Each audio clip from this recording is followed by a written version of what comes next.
Welcome to the second episode of Under the Rock. I'm Ben Packer, the knick-knack paddywhacker. And I'm David Vigiano, and we're your hosts on today's episode, where we'll be highlighting a soccer win, football captain Dom Patania, and other fall sport topics. We'll also be giving an update on GRHS news, holidays, and more going into November.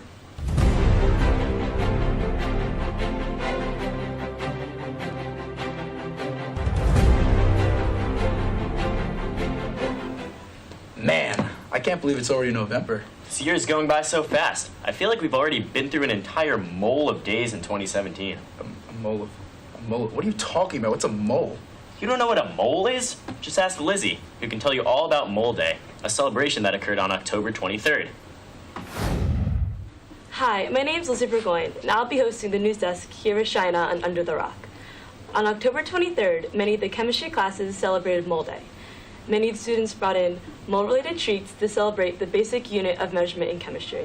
Mole Day is celebrated every year on October 23rd from 6:02 a.m. to 6:02 p.m. to honor Avogadro's number, which is 6.02 times 10 to the 23rd power. On another note, on October 27th, the yearbook hosted their club photos, including a picture that we took for the Under the Rock producers. Let's watch this video that Emily Pensick made highlighting the event.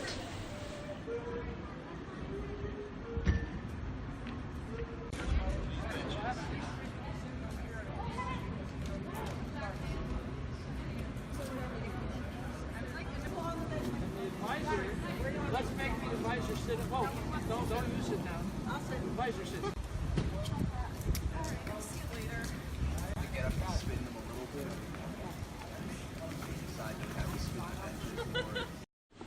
Wow, that looked like a lot of work. Good thing we had Miss Shella organizing all the pictures. She said that it was a beautiful day out and it was great to be able to utilize different areas of the newly renovated courtyard, so not every picture looked the same. In other news, on November 1st, the Community Showcase was held in the high school cafeteria. This event is a meet and greet between families and Glen Rock organizations. This is an amazing opportunity for many parents to speak directly with the heads of organizations that affect the daily lives of the high schoolers and other members of the community, such as the Glen Rock Police Department and the Boys and Girls Scouts. From November 2nd to November 4th, the GRHS Theater Company put on Shakespeare's A Midsummer's Night Dream. I went on November 3rd, and the show was amazing. The cast did a fantastic job. I hope everyone enjoyed their 1 week starting on November 6th. All of these wonderful days off are due to Election Day on November 7th and the Teachers' Convention that takes place for the remainder of the week. On November 14th, the Relay for Life hosted the student-teacher volleyball game. This event was organized by Ms. Forstott and Ms. Riviero, and its goal is to raise money for the Glen Rock Relay for Life event that will take place this spring. And finally, the end of the first marking period is on November 16th. I can't believe that a quarter of this year is already over. Thank you for joining me on the news desk. And now let's take it back to Ben and David to see what else is going on around the school.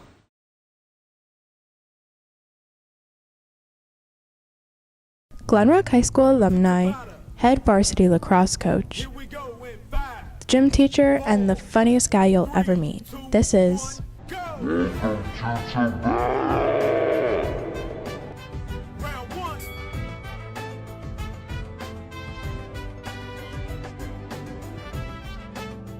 Mr. Esco is a really good gym teacher because he's really understanding and tries to make physical education a more positive experience. Yeah, it's always really fun with Mr. Esco, and he always makes us have a good time in gym. 3, 2, 1, go! Esco just has so many nicknames, including Coach Esco, Esco, It Man, Sergeant Sir Esco, and there's just so many more. be sure to sign up for one of his gym classes today.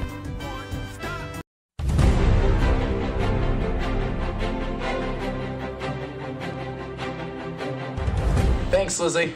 Hide your kids, hide your wife, hide your parents. These report cards are coming out, and we are already in the second marking period. Sounds scary to me. Speaking of which, how was your Halloween, Ben? Not as close to exciting as the day before. I watched the first round of the girls' soccer state tournament. Too bad I missed it. I heard it was exciting. What ended up happening? Thomas and my boy Dom will tell you all about it.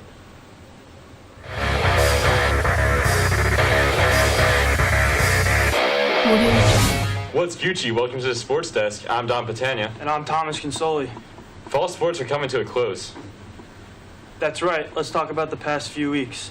On October 27th, the football team took on a very good Lyndhurst squad, resulting in a 24-14 heartbreaker for the Panthers.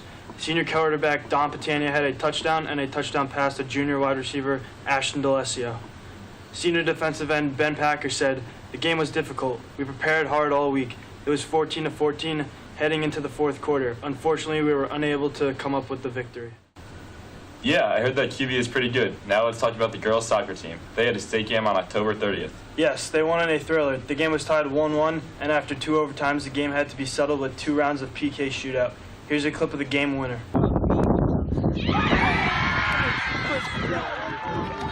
Some key players for the Panthers in the win were Noemi DeCory, Tess Rooney, and Olivia Traphagen. And up next, the volleyball team is looking pretty good, winning their first state game on Halloween. Yes, they played Cresskill. Senior Gia Nizzolo had 3 aces in the win, and Emily Eggemeyer had 13 assists. Caroline Pappas was quoted saying, "We started off the game poorly, and around halfway through our first set, passing and play got a lot better." And how about that boys soccer team? They just annihilated Dumont on October 31st. That they did. Goals were scored by Kevin Belknap, John Corey, Josh Kim, Justin Kochman, and Ben Zakowski. Here are some highlights from the match. Yeah,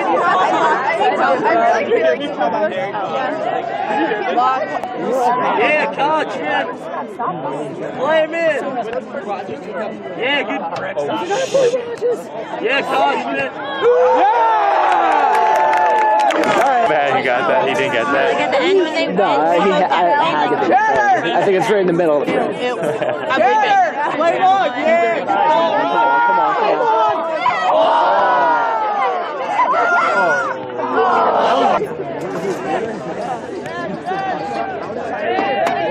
Oh my God.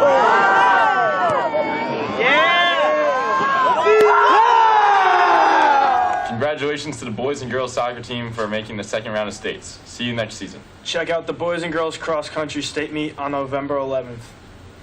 Well, that just about wraps up this segment. Once again, I'm Don Patania. And I'm Thomas Consoli. Back to Ben and David after this commercial.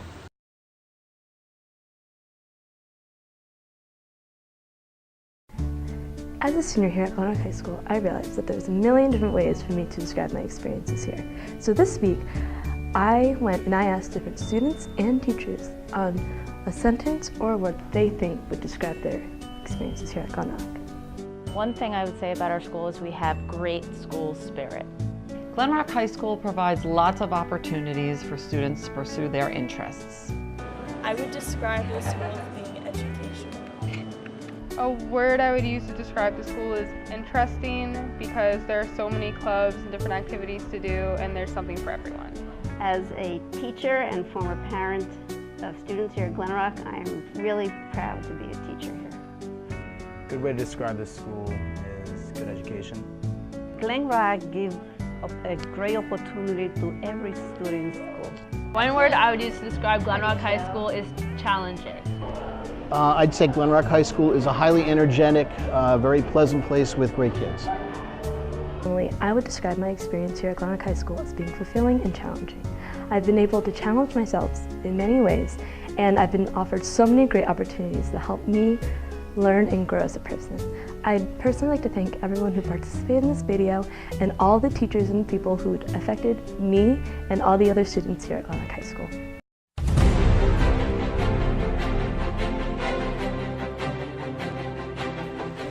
What a great way to wind down on some fall sports. While on the topic of sports, here's a spotlight Ben put together on football captain Don Patania. Take it away, Ben. Earlier this week, I had the privilege to sit down with the starting quarterback of the Glenrock football team, Don Patania. We discussed the impact football had in his life, and I got some really interesting answers. I started playing football when I was in 2nd grade, and I've played every year since. I like Marcus Mariota because he was a very good college quarterback and continues to do it in the NFL, and he's a rising star. If I had the opportunity to play college football, I want to play at big-time schools such as University of Florida or University of Clemson. Best memory I've had of playing football was probably my sophomore year. It was a playoff game against Hawthorne, and we won in overtime to go to MetLife and play in a state championship game. I enjoy the game so much because it's more of a lifestyle, actually, not just a game. I enjoy the character it builds in me, and I enjoy growing as a person through football. Being a GRHS student athlete takes a lot of time and a lot of effort. Pretty much start working like 12-hour days. You went to school at 7, don't leave the school until 7, 3-hour practices, watching film. So you got to be on top of your stuff. You got to do your schoolwork when you get home, like shower, eat, and pretty much go to bed. So you pretty much just got to be on top of your game all the time. Our next game is against Garfield in a week from today, and we got to get this win for sure. Garfield, I believe, has 2 wins right now, so can't take them lightly, but we're definitely going to be prepared, that's for sure. Every week's preparation is different, depends on the style of team that we're playing, depends what kind of offense they run, what kind of defense they run.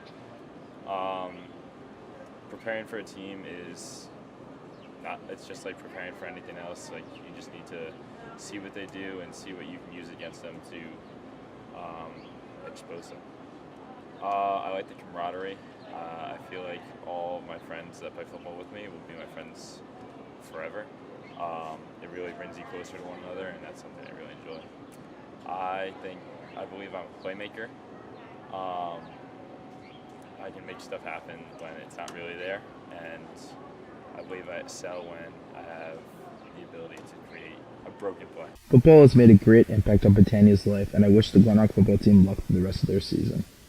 What a great job Dom has done as a captain and quarterback this year.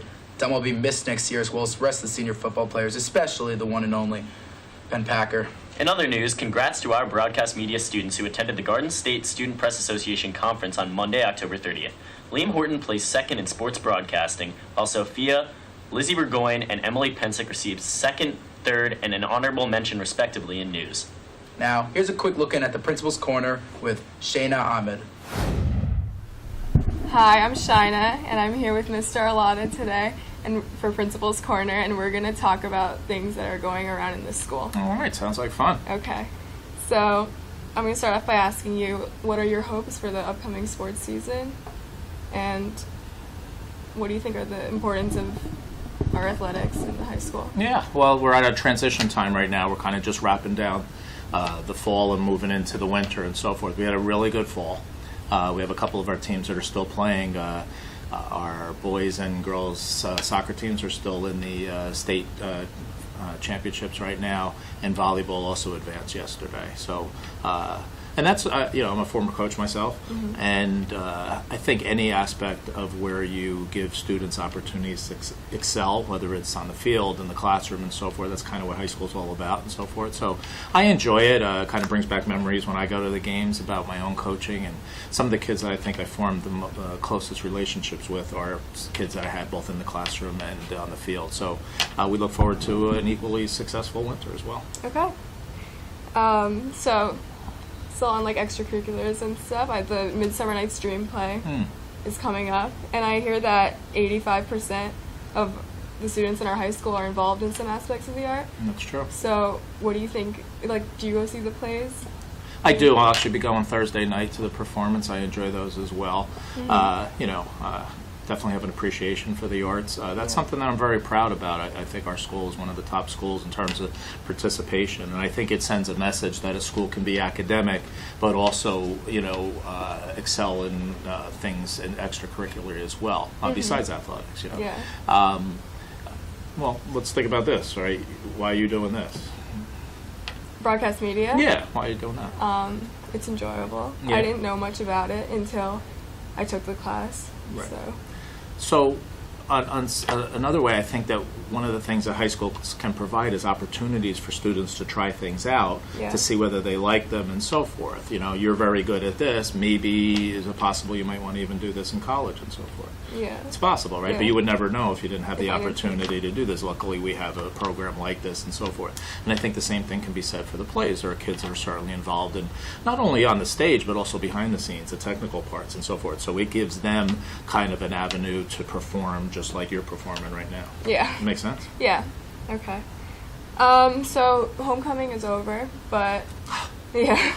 Can you speak a little bit about what goes on behind the scenes at the pep rally? Because I only really know what I see. Right, you see it from a student aspect. Yeah. You know, I wasn't kidding when I breathed a sigh of relief, right? Yeah. Because from an administrative aspect, you always worry about all the things that could go wrong. You know. So when you have a big mammoth thing, you know, like the parade, for example, you know, you're worried about, oh my God, somebody getting hurt and so forth, right? Yeah. This year we had the little challenge that in the middle of the parade the train came, so we had to stop the half of the parade and wait Yeah. for the train to come by. So there's all those little intangibles that you always worry about.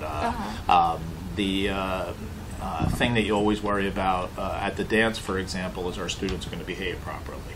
So, you know, you put in as many clamps as you can. A couple of years ago, we put in a student contract so that students understood what the expectations were for behavior.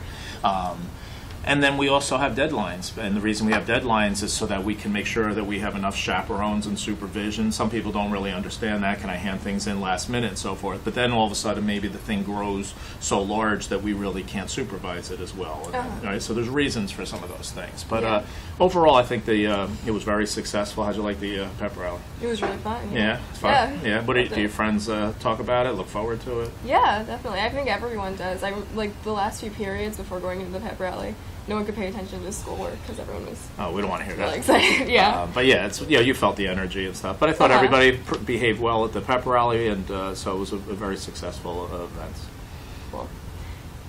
So this year we have a one-to-one student laptop program. So, like, why do we have this, and how long have you been trying to get this? Okay. done? Almost every initiative that we've done since I've been here really is under the umbrella of trying to get kids ready for the next realm. And in a school like ours, where 98% of our students go to college, for most students, it's preparing them for college. You know, so the reason we changed our schedule a few years ago was really, you know, a schedule where every kid goes to every class. That's really artificial. That's not the way life is. That's not the way college is. Yeah. So, you know, giving you opportunities so you can budget your time. Well, I don't have math tomorrow, and I have dance lessons, so therefore, you know, all those type of lifelong skills. And along the same lines, I think it's very much a norm in college where either students are given a laptop as part of their tuition or they need to buy it, and a lot of their classes definitely have some sort of online component. Whether it's a total online class or at least a hybrid class where, you know, you're not always sitting in the class in order to access information. So that's the real reason that we wanted to do this, is again to prepare our students. What are you seeing in your classes so far right now in terms of how are you using them? I think definitely a lot of teachers are adapting to it. I use it a lot to take notes and stuff. So. Why do you use it for notes rather than the old school writing them down? Well, I'm faster personally at typing, so I get more written. Okay. Yeah. And are you using any sort of applications, assessments, or anything on, you know, in any of your classes? Have you seen any of that? You know, like Nearpod I've seen. I don't know if you've used those in any of your classes. Kahoot, things of that nature. Yeah, Yes. Kahoot definitely. I know the Latin students have like a virtual thing that they use. I'm not a Latin student, so I wouldn't know. But yeah. Well, see, when I was a teacher and you wanted to make sure kids understood things or not, the only way you could do it is ask questions. And unfortunately, you can't ask questions of every kid in the classroom. So you made the leap that if a couple of kids answered your questions, I guess kids understand what's going on. And sometimes on the weekend when you're grading tests, you find out that wasn't true. Yeah. But here, with things like technology, applications, and so forth, teachers can get immediate feedback to see, you know, is this something I need to review further? Can I move on? And so forth. So that's part of the reason why we wanted to do it, is really to prepare our students for what they're going to see in the next realm. Okay. All right. So you pushed for the schedule change and the laptops. Is there anything else? Anything else on the horizon? Yeah. Well, I'd love to see some sort of, you know, virtual thing. You know, The radical things are, for example, if we had a snow day or something, could kids still access information from home in your pajamas and so forth, Yeah. But maybe even a little bit of things where we can add an online component. I think that's an area where I'd like our school to move to. So, we're going to work towards that this year. We have a new learning management system called Schoology, which is going to take the place of School Fusion, and you're going to hear a little bit more about that. We're going to put that in action in December, and I think that has a lot of possibilities in terms of that. Okay. All right? Yeah. Sound good? Yeah, thank you. All right, good talking to you. Good talking to All you. right, thanks. Thanks. Well, thanks for joining us today. I'm David Vigiano. And I'm Ben Packer, and I'm about to take a nap when I get home. And this has been Disney Under the Channel. Rock. Sorry. Under the Rock.